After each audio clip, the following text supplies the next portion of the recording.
G'day, guys. Following a pretty exciting spring carnival, or a fun one, certainly this year, we had great weather, great racing. I thought I'd just go through and do a bit of a review of the spring in a little bit of detail. Just sort of the stars of the spring. I'll go through the 3-year-old races. I apologise if it feels a little bit Sydney dominant. Obviously, that's the area that I sort of concentrate on the most, but I've tried to mix in as much of the Melbourne stuff as I possibly could and also keep it in a timely fashion. Identified a few rapid improvers and a few horses to follow as well. So that's how the layout of sort of run. If you want to skip forward down the bottom, you're not interested in sort of the older, more established horses, just want to look at the 3-year-olds or rapid improvers, please, it should be down below in the menu. You can sort of skip forward. If this sort of content's what you're interested in, please leave me some comments just to sort of guide me on what you want to see in the future. I'm interested in doing more stuff like this. It is fun for me. So, yeah, any sort of comments, feedback is always appreciated. And we'll get straight into it. So I've put sort of a package together. Hopefully it runs smoothly. Again, first time I've tried to do something like this, so we'll see how we go. First star of the spring, certainly for me, was Without a Fight. I've actually gone back in time to the Brisbane Winter Carnival. This is the Lord Mayor's Cup. So this is Without a Fight back in behind them. Just wanted to show how good a job the Freedmans have done with this horse. And you just don't see stayers travel like this horse does, accelerate and then sustain runs. You can see sort of it's very hard for a stayer to pick up off a dime like this horse has here. He is pricked the line. It was always a great sign of what this horse had to come. Then he headed to the PGO Shea Stakes here. A little bit different, sort of had to make a sustained wide run, get out chasing after some decent horses here, like Duays in the middle. It's probably the Serpentine in front. So a pretty decent race. I think that's Luncey's there. So, you know, this was a decent level field, and what he did to them at weight for age here was pretty embarrassing. Sort of put them away again, just not stopping. Certainly identified himself as a really strong Caulfield Cup chance back then. We come to the spring. This is the Underwood Stakes. This is the only time he's been beaten since in the care of the Freedmans, and pretty clear that this was just a run to knock the rust off him and get him into the race. You had Alligator Blood up in front. We'll have a better look at him soon. Salcombe chasing as well. So that form again showed to be very strong. Duay just in behind. This is the Caulfield Cup where he sort of announced that, you know, he was the real deal from a staying perspective. Gold Trip, he's knocking back into the gap there. This is West Wind Blows hitting the front. And again, a really strong Salcombe coming through behind, pointer for the Melbourne Cup, as we'll see. But just great to see what this horse could do. This is the first time he got in a dogfight. We all thought he might have been a little bit flashy before this, but this is, again, when he showed, you know, yet through the line, he was super, super strong, beating off what looked a strong UK stayer, and through the line there, you can see he wasn't stopping. Mark Zara super happy. And here's the Melbourne Cup, one of the better rides. We'll see. I will stop this one. Just he's in behind here Without a Fight. Absurd and Vauban, who were the two sort of spruik UK horses heading into the spring. They didn't quite deal with the strong tempo. They raced up close to the speed. They looked like they were going to run away near winners here. This is Gold Trip getting to the outside. Unfortunately, he pulled up with an issue. Horses that I do want to highlight here, there are a couple of old stages that run really well. Not old stages, but Ash Run. I want to highlight its effort. 1,040 days off prior to this preparation. His last run was in the 2020 Melbourne Cup when he was really unlucky there and ran probably one of the better 10ths you'll ever see. He's back in behind. Doesn't have a lot of luck here again. I think that's him in the white cap there. And even Interpretation, who's back in behind him. But I thought Ash Run was really worth highlighting here. Salcombe as well. He's back in behind. A lot of talk about this ride. I didn't think he did a lot wrong. Split second decision. And you'll see how good this horse was going Without a Fight, that he could take a run that barely wasn't there. He created his own run. So for Moravia to predict that that's going to happen is not easy, especially in a staying race. You're looking for clean air. You're looking for open runs to wind up into. And it's only when you're a horse like Without a Fight, and I'm not saying Salcombe couldn't have done similar, you can take these opportunities and make the most of them. So you'll see here the side on, there's another view that I probably should have provided, to be fair. It doesn't do justice. You can see there's no run, and he accelerates so quickly through the gaps as they open. Yeah, you can't knock Makarena, and Salcombe's going back towards the inside, and he takes a run himself that only a good jockey could have put the horse into. So super dominant again. He's just so strong. Shiraz good. This is Ashrun coming down the outside, and Interpretation even wider. So, great effort. The winner just super dominant. I can't imagine that anything would have beaten it there personally. Yeah, he was just running away from them, and he's got gears. He's shown it's going to take a good horse to beat this horse in just about anything that it takes part in from, sort of 2,000 metres up. I'd be excited to see them sort of target a Cox Plate potentially next year just to see if he could do it into this race, because he seems so clear-winded and comes to hand so quickly that you would imagine that he could do a gold trip without worrying about the Cox Plate. He could go, without worrying about the Caulfield Cup. He could go Cox Plate, Melbourne Cup, and be very dangerous. Second star of the spring, in my opinion, was Imperatriz. 16 from 22 now. This is the McEwen Stakes where she was not favoured, and obviously Giga Kick was. He was tipped out after this, so obviously not at his absolute best, but it was just sort of the breathtaking turn of foot we got to see here for the first time.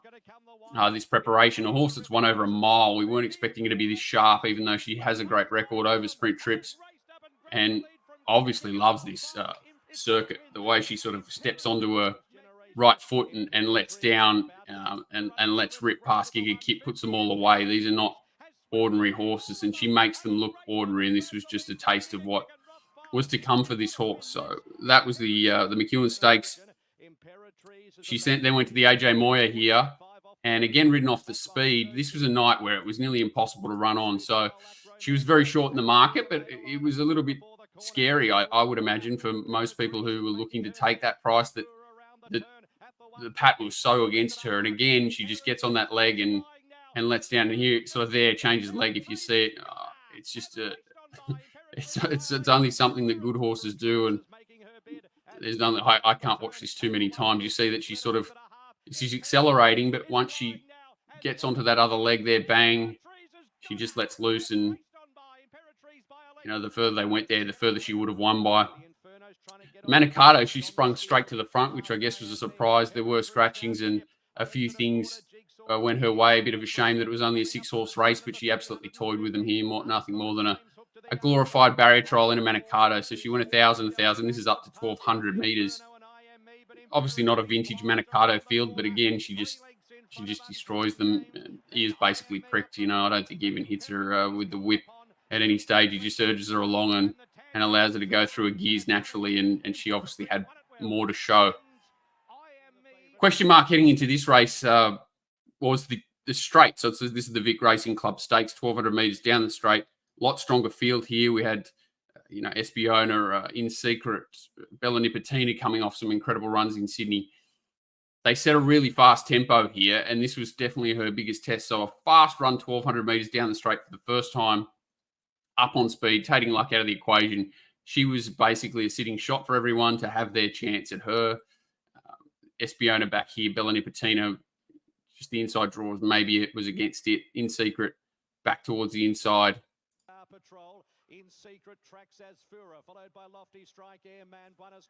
Opie basically took all luck out of the equation here and put it to them right from the outset, took control of the race. You can see there at the 400-metre mark, and just super dominant yet again. She's an absolute professional. The straight didn't cause any problems. That's In Secret back towards the inside, coming off a slashing run in the Everest. Bella Nipotina, as I said, sort of down the outside, and Buenos Noches also coming out of a decent effort in the Everest as well. So, I'm not interested in comparing the two form lines. I just, in personal opinion, think she was the dominant sprinter of the spring. I didn't really think the Sydney races were that exciting and competitive, to be honest. The Everest was a pretty slowly run race, bunch finish.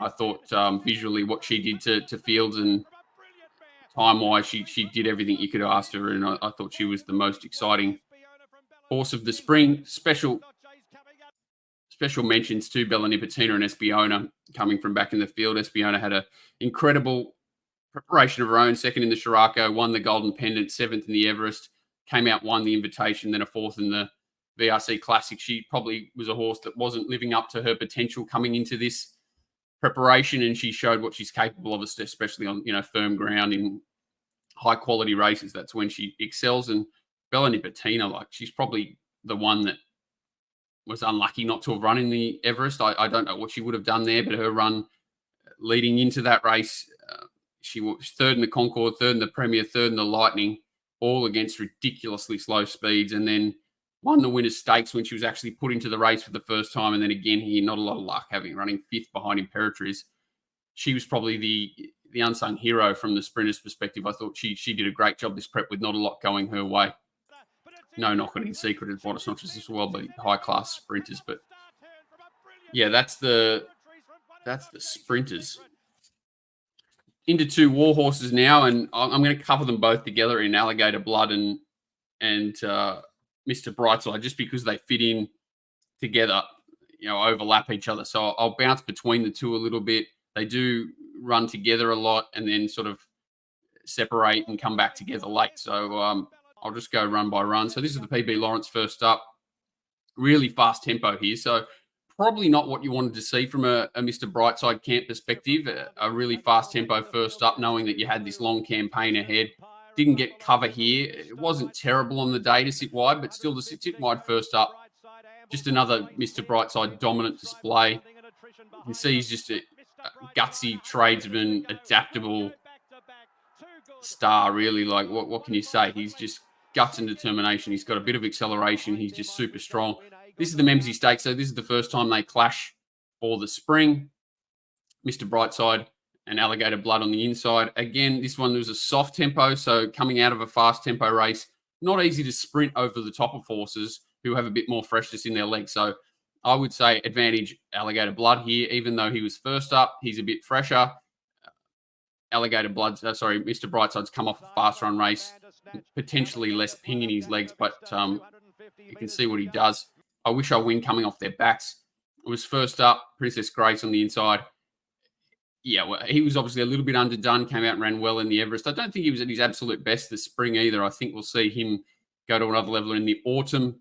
But again, Mr. Brightside just way too tough to the line here, which is, a credit to him and Alligator Blood kicking on as he always does. Princess Grace back towards the inside. She had a bit of a fitness edge on them here and was racing really well at the time. Next clash is the Maccabi Diva Stakes, and he had the perfect trail here, Mr. Brightside, but they went really slow. And again, probably advantage Alligator Blood potentially on paper, and he absolutely toys with them here. So I'm certainly giving the points decision over the spring to Mr. Brightside over Alligator Blood for a lot of reasons, but he showed how tough he is here, how adaptable, sprinting over the top of them. Certainly, again, Alligator Blood never stops trying. But again, Mr. Brightside, nice and dominant. This is the first time they split. This is the Underwood Stakes. Even tempo here, Alligator Blood. Not back in grade, but this is Solcombe without a fight coming down the outside. Jewis coming back towards the inside. So it's not an easy race by any stretch. He sort of looked under pressure here with Tuvalu coming after him, and the afterburners kicked in up to 1,800 metres. Just a traditional Alligator Blood display. Maybe a little bit lucky that Mr. Brightside wasn't in the race, but still super strong effort. This was probably when I was concerned personally that Mr. Brightside had spent all his carrots for the spring. That run first up, 2 more mile rate, 14 then a mile, 28 days between runs with a trial here and a very slow tempo, which obviously suits Fangirl, right in her wheelhouse, firm track, slow run mile. But she just absolutely smashed him up here, and I was concerned personally that this was him done for the spring. Obviously heading into a Cox Plate off the back of this 2 weeks later. Special mention to Fangirl here. I didn't have her as a star of the spring just because I wanted to get through, but you can see how dominant she is when things go her way. Group 1 Wink Stakes winner first up off a slow speed, ran third in the 7 Stakes 28 days later, then won this race. No luck in the Cox Plate and fourth in the Champions Mile, which we'll get to see. So she's done a great job herself through a spring. She's been a good horse for a long time, being beaten by Animo a few times, but showed what she's capable of this spring again. This is the Underwood Stakes. No, it's not. This is the Caulfield Stakes. Set it up on the screen. And Alligator, once again, this time he chases an absolutely ridiculous tempo and kicks away and wins in strong fashion. I thought the merit was completely hidden in how big a performance this was by the closing of Vow and Declare, who's obviously a very strong stayer, and Dewey was probably not at her absolute best here, and maybe that real fast tempo, all that ground she had to make was just telling on her late. And now we come to the Cox Plate. So Fangirl back last. That's Gold Trip. Dewey back here. Mr. Brightside, who missed the start and then had to work. And it was just an incredible ride to get to this position from Craig Williams. Alligator Blood in the ideal position. Zaki up. King Colorado and the winner, Romantic Warrior. So they all had their chance pretty much, except for arguably Mr. Brightside to this point, who did have to work a little bit extra to take up a position, and Dewey, Fangirl don't have a lot of luck from this position. Miller tries to arguably, he probably worth a special mention as well, because I won't show him later when we look at the 3-year-olds. This is Militarize here. King Colorado in front, setting a fast tempo. He's had enough, but, entitled to do so. Very fast run, Cox Plate. And Militarize here, sort of battles on well, but we're highlighting Mr. Brightside up the inside and Alligator Blood, who arguably looks the winner. Mr. Brightside's heart just kicks in, and a great ride from James McDonald to get home. Obviously a classy horse in Romantic Warrior as well. Bunch finish, but high grade race, high fast time, just a great race. And you can see, like, as we sort of head on, that took a lot out of these horses. They really had spent their carrots by this stage. I would say the time again was fast. I'm not taking anything away from Pride of Jenni, who is the next star of the spring. I want to show. I think she deserves it, being the first horse since Rogan Josh, I believe, to win 2 Group 1s over the Melbourne Carnival, over the Flemington Melbourne Cup Wheat Carnival. So that in itself is enough, I think, to take that position. So Alligator Blood, Mr. Brightside, who looks spent at this stage. Fangirl looks the one with the fresh legs off the fast tempo that's going to let down. And to her credit, Pride of Jenni fights them off. Alligator Blood looks the winner. Mr. Brightside never looks the winner and somehow runs second. I thought Alligator Blood here, when he got off the heels of Pride of Jenni, was just going to swoosh past her. But she just keeps on kicking. Huge effort. I think she can go to 2,000 metres too off a different preparation, but staying at the mile, genius effort. They put her in and took her out of acceptances a number of times. So she was probably on edge from their perspective as well. And she's fought on well, the inevitable close up. So, yeah, just pure admiration for these horses here. Hard preparation. So Mr. Brightside wins the PB Lawrence, wins the Memsey, wins the Maccabi Divas, second in the George Main or the King Charles, whichever you prefer, second in the Cox Plate, second in the Champions Mile. 2 Group 1 wins, 3 Group 1 placing, seconds and a Group 2 win. Alligator Blood, 4th in the Memsey, 2nd in the Maccabi Devo, 1st in the Underwood, 1st in the Caulfield Stakes, 3rd in the Cox Plate, 3rd in the Champions Mile.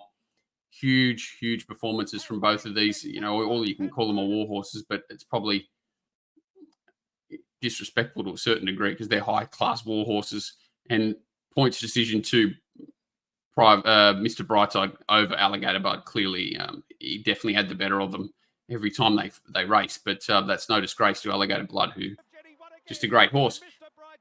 I'm going to go backwards in time a little bit here with Pride of Jenni. So this is Amelia's Jewel. This is the night that we were talking about where Imperatriz ran, where it was a very on-pace track. And everyone kind of played down the run of Pride of Jenni here. She runs second here and then comes out and runs in a 2-rack after this. But we'll get through this race. Obviously, Amelia's Jewel was ridden really well here. And I think you've got to dismiss her spring following this. I think, they maybe tried to get her to a Cox Plate, which may not have been ideal. She obviously was freshened and ran in Sydney and got knocked over. So who's to know what to make of Amelia's Jewel going forward. But a great effort. Deny Knowledge running 3rd there. There's a few special mentions to her along the way. So this 2-rack, they went 100 miles an hour. I don't think it was a great position to be down towards that inside either. And she's basically beaten on the turn here and fights on. Attrition down the outside. Antino, one of the unlucky horses for the spring. the inevitable back here. It was a decent two-rack, but it's just more to me. I just want to highlight how much tough racing she had. She was, set a fast tempo she kicked off in the Let's Elope and sort of couldn't get near her preferred position. Led the stock stakes, ran second to Amelia's Jewel. Fast tempo here in the two-rack. She's battled on, gallantly. That's all you could say, in probably the worst part of the track. She then comes out in this Empire Rose and again sets a fast tempo. And as you sort of said, this turns out to be potentially the form race of the spring. So this is a Tissue down the outside here. Deny Knowledge coming or chasing after Pride of Jenni, who I actually thought Deny Knowledge may have the speed and to hold the lead here. This is alcohol-free. More secrets. Yeah, she just kept running here. And the pattern probably wasn't against her this day. If anything, maybe slightly in her favour. But she just got to love her style, the way she sets these fast tempos and just continues to kick on. A Tissue chasing hard. So a Tissue comes out and wins the McKinnon or the whatever you want to call that race. I'm not sure. The Champion Stakes, I think they're calling it. Pride of Jenni, and this is Deny Knowledge back towards the inside, who came out and won the Matriarch off the back of this. She had a tough prep too, won a benchmark 100 first up in a fast tempo, 7th in a fee, and 3rd in a stock stakes, 6th in the Caulfield Stakes, 4th in this race, and then came out and won the Matriarch.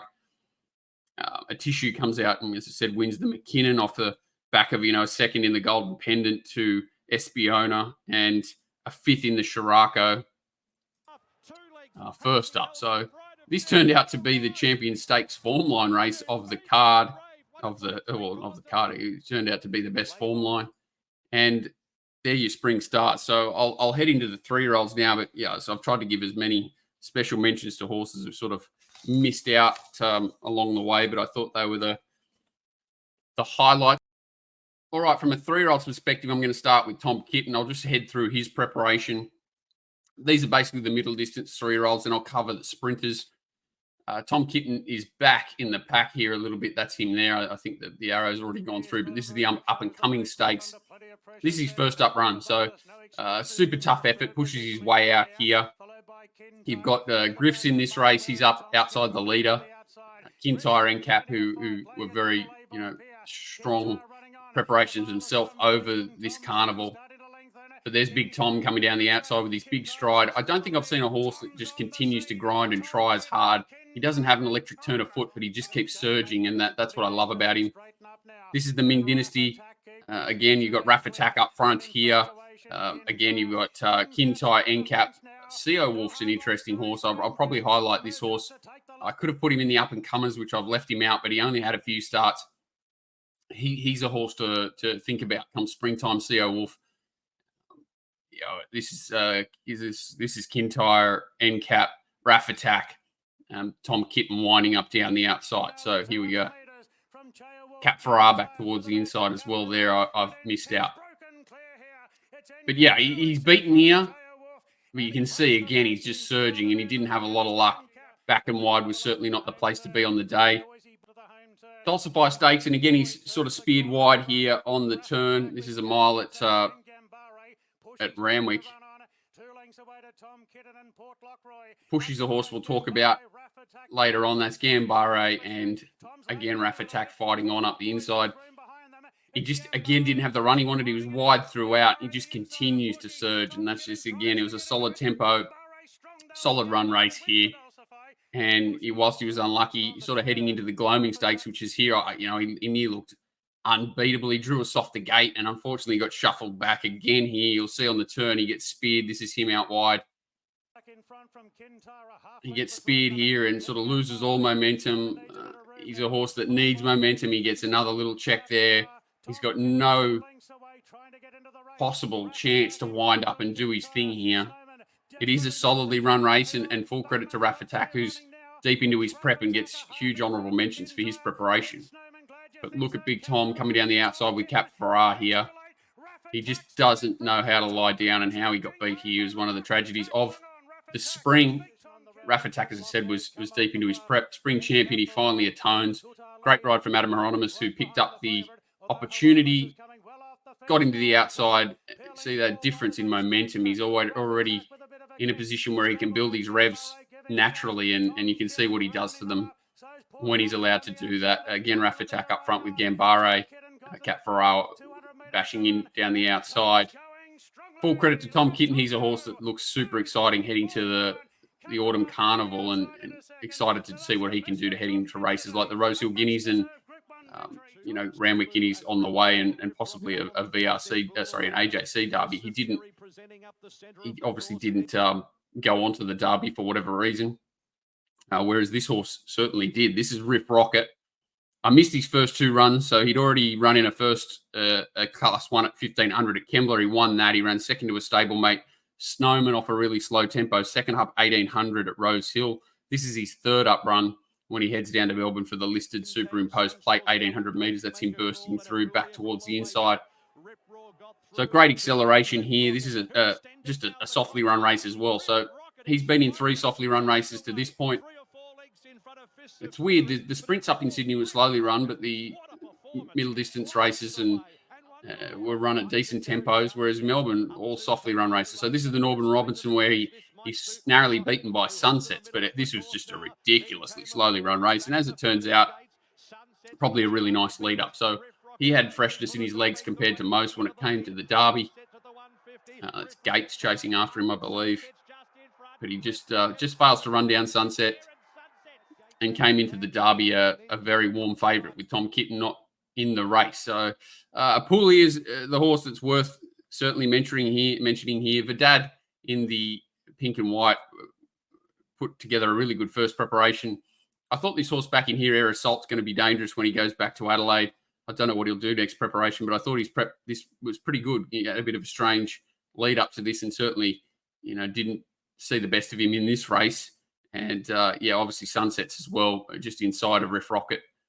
Really solid preparations. And Pushy is the one that's shown itself to be a really nice stayer, especially in the making. So excited to see what a Pushy does when it gets to races like Caulfield Cups and things this time next year. I'm excited to see what it does. And obviously the AJC Derby, I think, is probably where he'll get his chance to atone.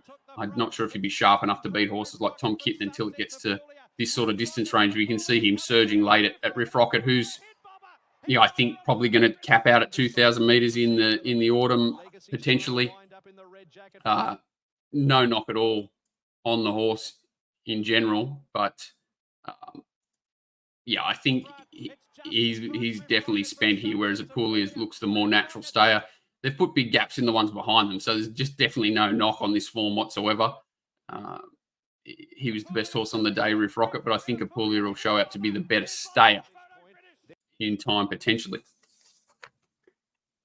The fillies, and this is Zardozi. So, again, she'd had other runs in this preparation. I just got to skip forward to the Edward Manifold. This is her back in behind. The Amazonian Lass, they didn't go fast here, and that's probably the difference between this race and the Wakeful, which we'll see. But she's pretty dominant off the back of a slow tempo here over the mile. And this is the turn of foot we get to see in the Oaks later that really is what set her apart from the rest of the runners. Amazonian kicks on. Aprilia, a nice effort, and Basilina was in that race as well. So this is the Wakeful, where it was a bit more of a staying test. Obviously, the pattern was a little bit more beneficial to leaders as well. And you can see Zardozi just, that turn of foot just gets dragged out of her a little bit here. And Amazonian Lass is able to hold on. It was a good ride from Tim, sort of turned the sprint on a little bit earlier, and typical Gay Waterhouse horse, nice and tough, was able to sustain that to the line. Interesting horse, this one, back in the pack, and probably another I could have included in the Rapid Improvers. Don't even know how to say its name. Aethelfed, or something. It's a Matthew Smith natural staying type that I'm interested in her heading to a race like the Caulfield Cup this time next year as well. Sydney Oaks looks going to be right up her alley. And here we come to the Oaks. This is Zardozi, Amazonian Lass up in front. Ale fled behind. Basilina, I think, had enough come this part of the preparation. Tropical Squall just to complete Forgive in the Guru colours. She just didn't run the distance. She'll be a force back in the autumn in shorter races. But here she is. You can see she's a lot closer to Amazonian Lass here before she has to use a turn of foot, and that's probably the difference. Just has that electric turn of foot that she can let down at the end of any race, which is a huge benefit we see a horse like Without a Fight able to do this. And that's probably the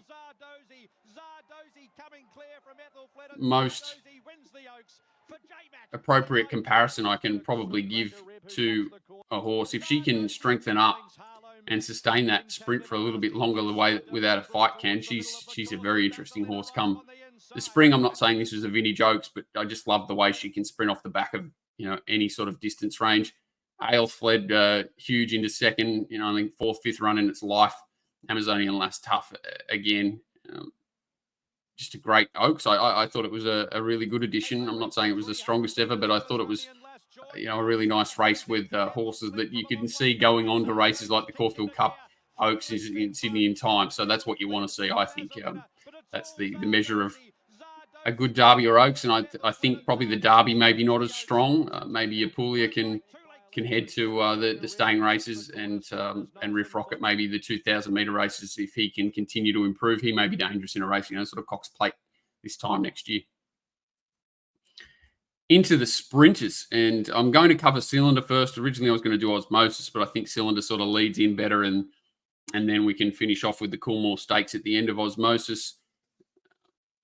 Cylinder, just a rock solid campaigner. This is where he kicked off in the Vane Stakes. James Cummings came out and said it publicly. He was sort of a little bit underdone leading into this, and it kind of showed. But I'm unstoppable down the outside. That She Light with the white face back towards the inside, running into about fourth or fifth.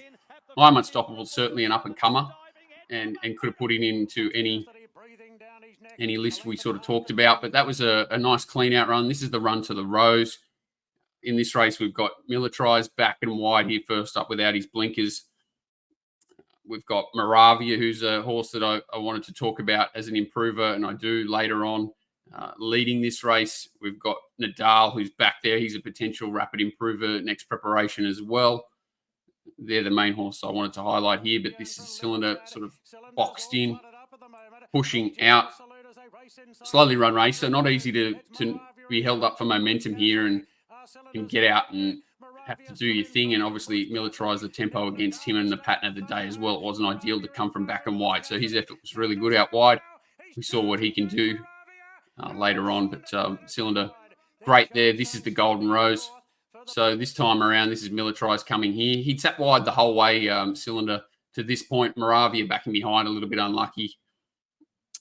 King Colorado coming out wide, and Shinzo right down the outside, probably the horses to highlight here. So Cylinder, gutsy performance, probably 1,400 metres as far as he possibly wants. Militarize coming off his back after getting that split through, just checking with Nadal there. Moravia a little bit held up, NCAP up there, and Shinzo and King Colorado down the outside. We get to see how gutsy he is. Probably certainly beaten, but the winner, potentially the best horse in the race regardless. But close to a good thing beaten in the Golden Rose, a really gutsy performance. This is Moravia backing behind, which we'll talk about later. King Colorado, Shinzo, Nadal, sort of a next preparation horse. I think no, it's not.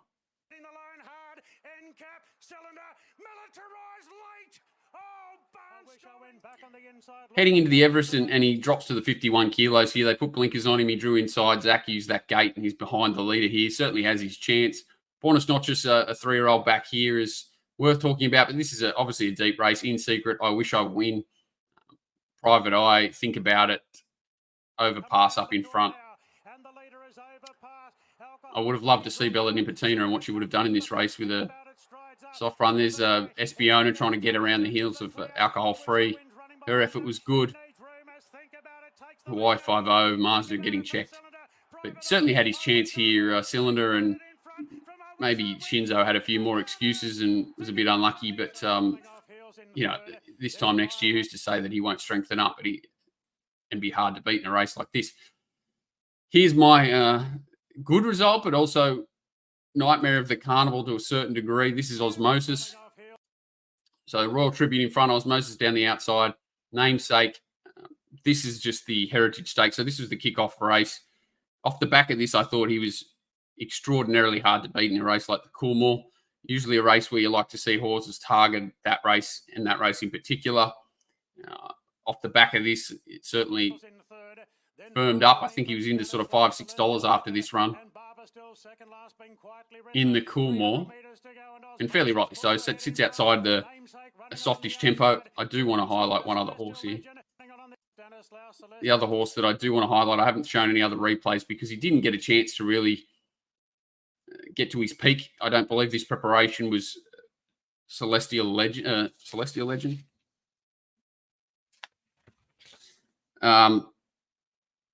Yeah, it had its first trial, had its first race 4 days after its first trial. So obviously had a setback at some point. This was the race. Hits the line super strong against the slow tempo here. So the two horses are, certainly highlighting. Number 1, Celestial Legend down the outside. One is Ozzmosis, Celestial Legend down the outside. I'm interested to see what Royal Tribute does next prep, hopefully getting up to 1,400 metres.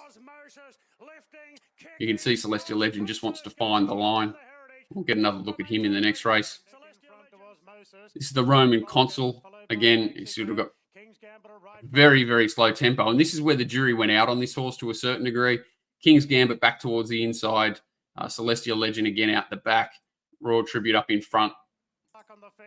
And King's Gambit ends up gapping them off some really slow tempo. Rips home in fast time. And Ozzmosis in China Horse Club's colours here for the first time.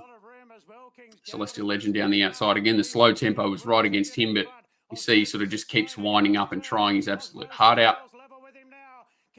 Ozzmosis a little bit plain to the eye. Certainly didn't. Raised a few questions whether 1,200 metres was too far for this horse, whether he was just not at the level that, people like me at this stage were having the opinion that he was. And even I certainly had doubts leading into this race. King's Gambit goes amiss, so he's not in this race, but most of the others are here. Again, this just really highlights what targeting this race does.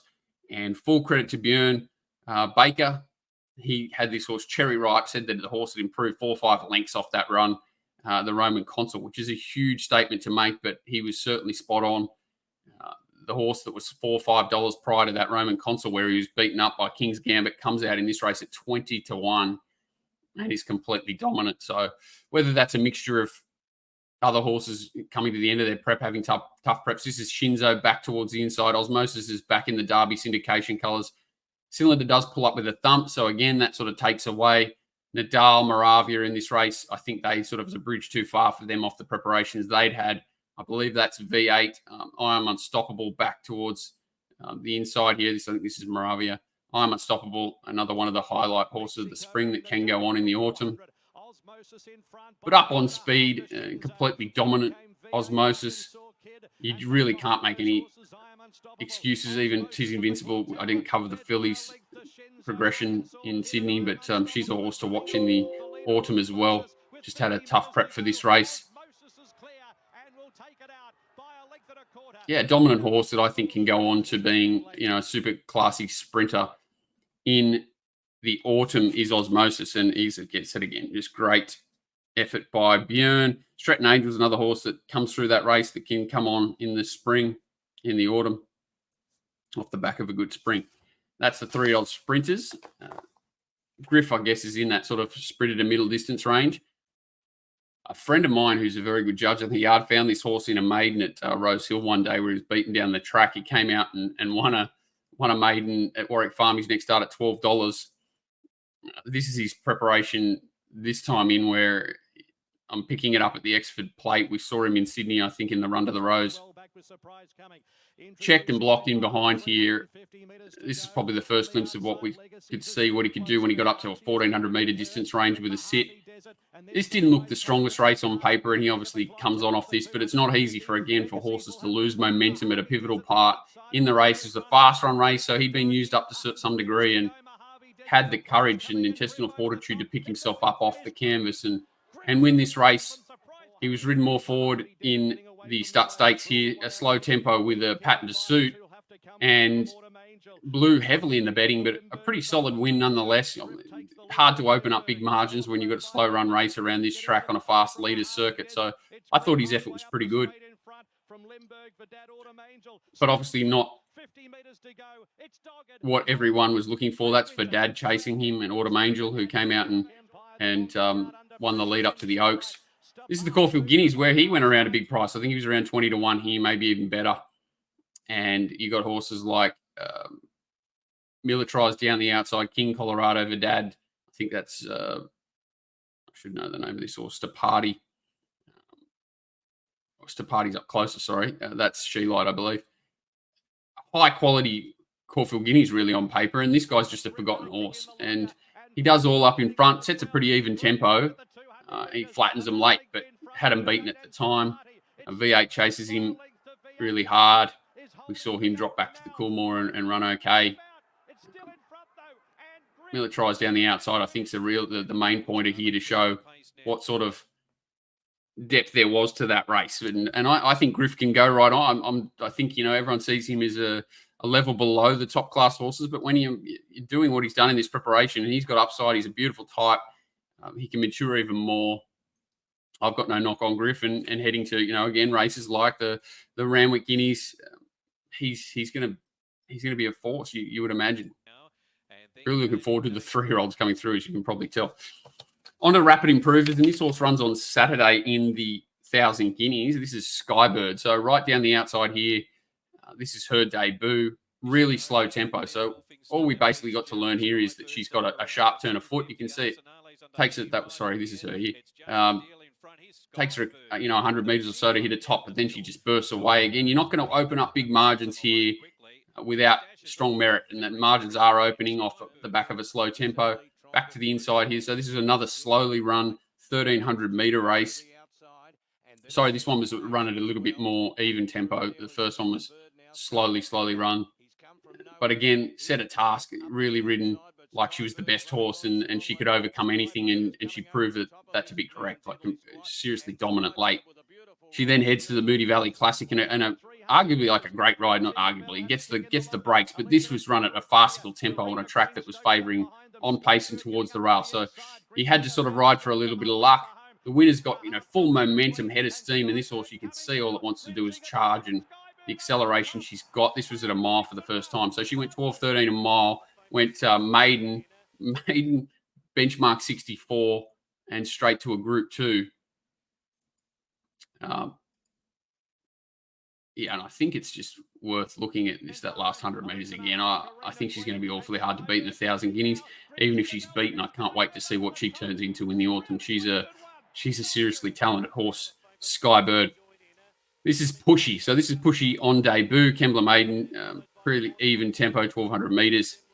And, he just displayed it. This was a high rating race. So this was, enough to sort of put you into Saturday company or at least midweek company on debut. So a really good maiden. Wound up strongly from the back. He won again after that, benchmark 64, 1,400 meters. This is his third start, benchmark 68 mile, where he raced a little bit closer to the speed and another solid tempo. So what he does to them late, he's really nice off the back of it, shows that he runs the mile out really strongly, which is, a huge asset for a horse to have, especially a 3-year-old.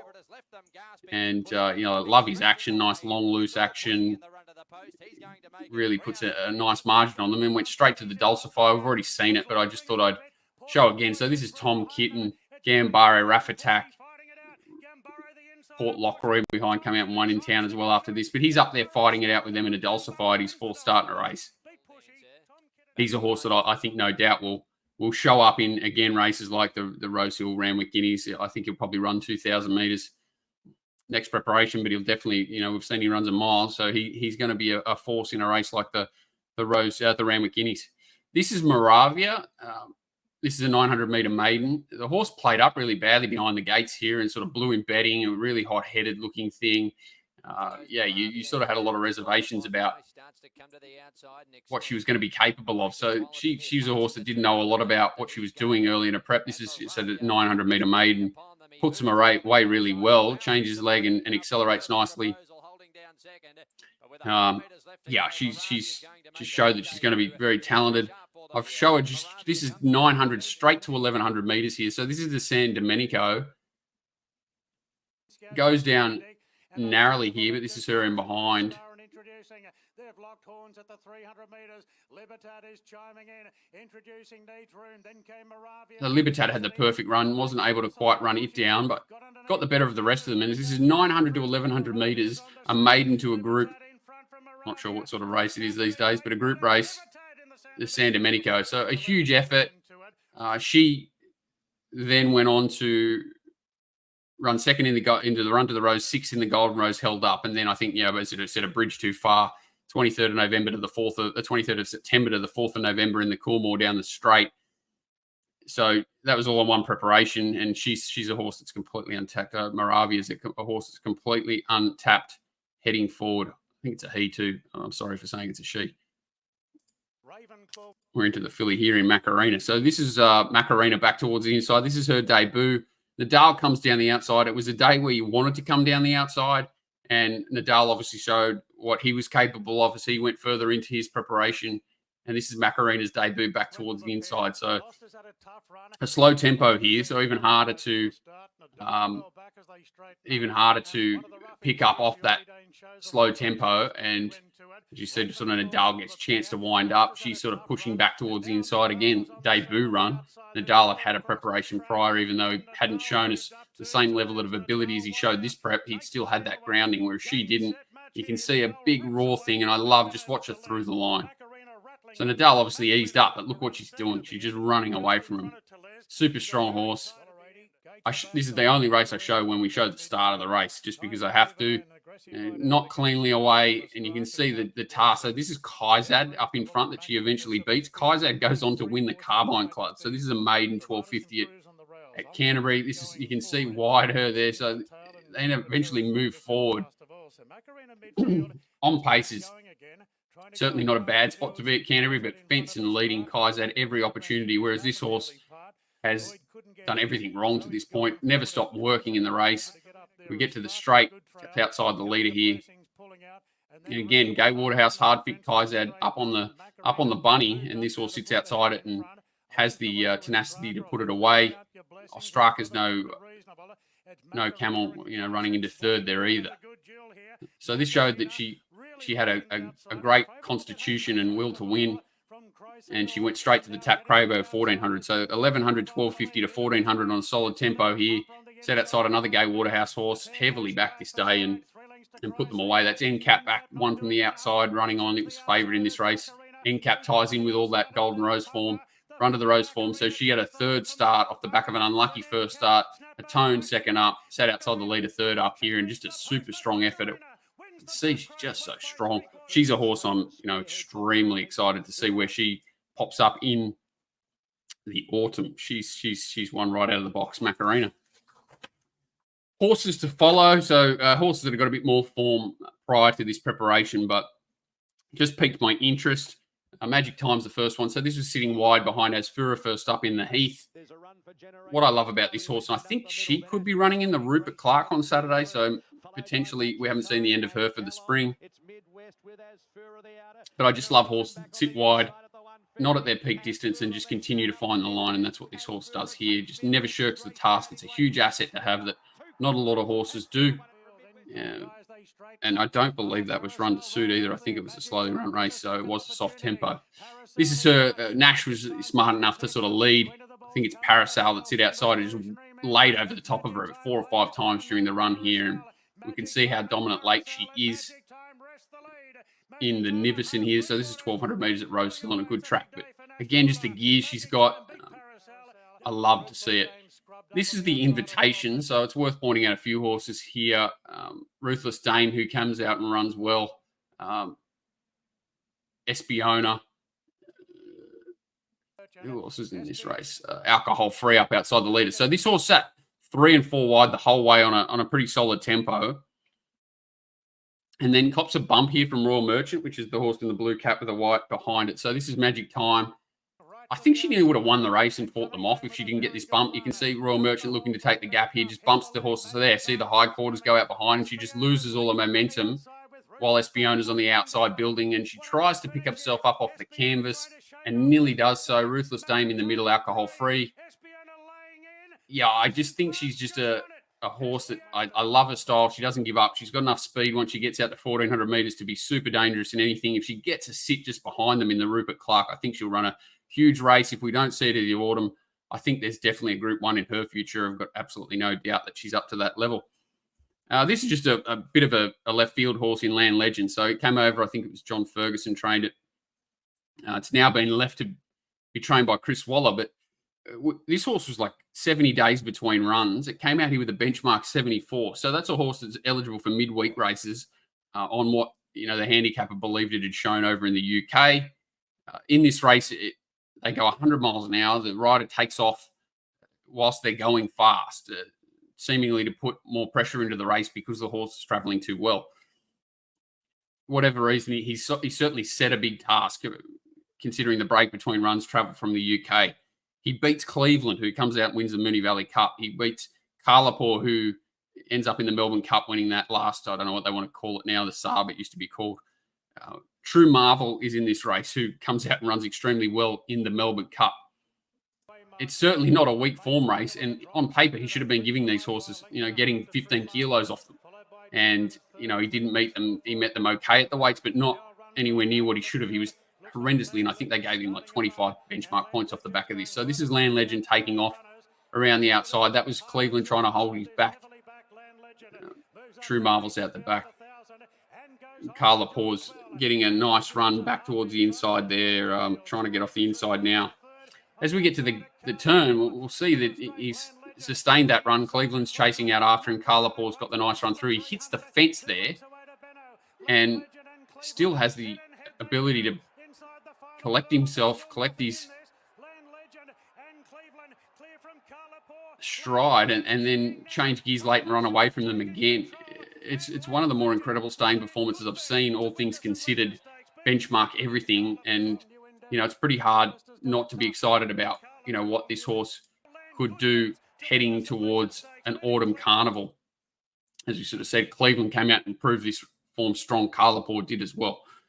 Just an interesting horse heading to Chris Waller. I thought he was worth talking about. Two horses that I haven't shown replays for that I think are worth talking about. Kovalica, ninth in the Theo Marks off a slow tempo, a complete barrier trial first up. Huge run in the Epsom, second up off a slow tempo from back in the field. A great ride from Moravia, but certainly beaten. Then went to the George Main at weight for age and another slow tempo. So he went 13, 16, 16, back to 15 and ran last in the Golden Eagle. I'm just forgetting his preparation. It was a total car crash of a prep, and he's a horse that can make a liar of that over the autumn, especially if they sort of stretch him out to 2,000 metres plus, which is what he looks like he wants. And Celestial Legend, which we already talked about, as I said, 4 days prior to the first up run, second in a Heritage Stakes, fifth in a Roman Consul, the only two times we saw him. But I'm so happy they put him away and didn't stretch him out and try and, pick up the pieces in a race that he wasn't targeted at. I'm happy they pulled him up where they did and give him his chance. That's pretty much it for me. Hopefully it was enjoyable. Some interesting horses to follow. We've got Magic Time and Skybird potentially running this Saturday. So it'll be interesting to see how they go. I'm going to finish it with the Golden Eagle, Obama Boomerai. I call him Obama Samurai because I can't say his name. Great to see the Japanese horses out here. I thought he was one of the highlights of the spring. Certainly overcome a few difficulties as well. But, hopefully this was interesting. And as I said, any comments, positive, negative, things you want to see, I love sort of doing this, do love racing. So these are the sorts of things I love putting out if people enjoy watching them. So, like, comment, subscribe, do all those good things, and I'll continue to provide more. But, this is the Golden Eagle, and obviously Josh Parr. It was a great highlight from a personal perspective to see him picking up such a great race. Thanks, guys. Communist has done it tough. Pericles needs a run. Then coin toss, Age of Kings. Amelia's Jewel looking to slice through the pack. Hawaii 5-0, still 5 off them. Nash has got nowhere to go as Golden Mile kicks. The stablemate Pericles giving chase. Golden Mile a length. A half on Pericles getting closer. Obam Buramai is charging home. It's Golden Mile. Pericles. Obam Buramai. The Japanese stallion bombed them. Obam Buramai. My goodness.